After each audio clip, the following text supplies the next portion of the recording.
ចងជីច្បាប់ស្រីកាលនាងអន្តវតីចចាងតាមប្តី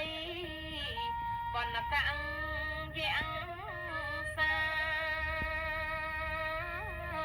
នាងវិមលី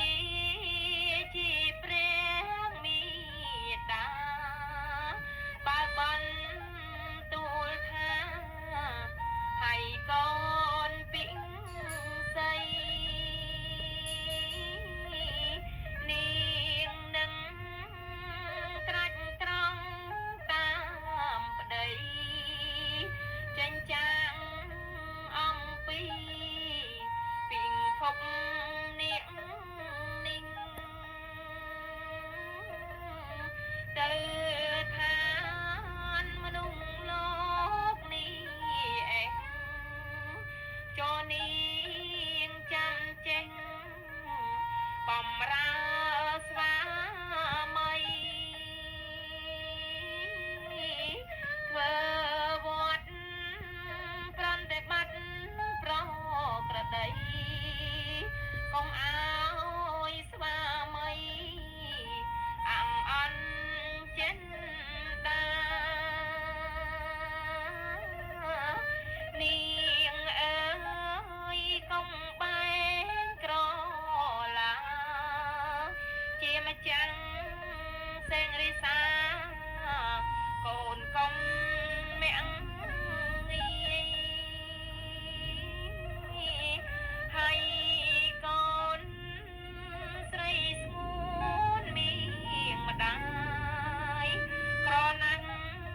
នាងអាយតាមដោយច្បាប់ស្រីក្រមួយមិនបានសំដីពាក្យតនតិចណីឲ្យញាតចូលចិត្ត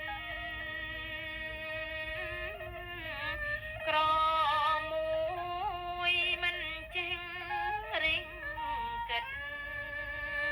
ឃើញញាតឆ្ងាយចិត្តហើយឡើងឆៃស្លាទួងមានមិនមានក្តីណាពាក្យផ្អែមចរចាទើបគេស្រ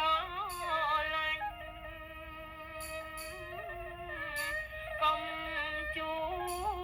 ចិត្តស្មោកុំណាញ់មិនមានអងអញនឹងញាតសន្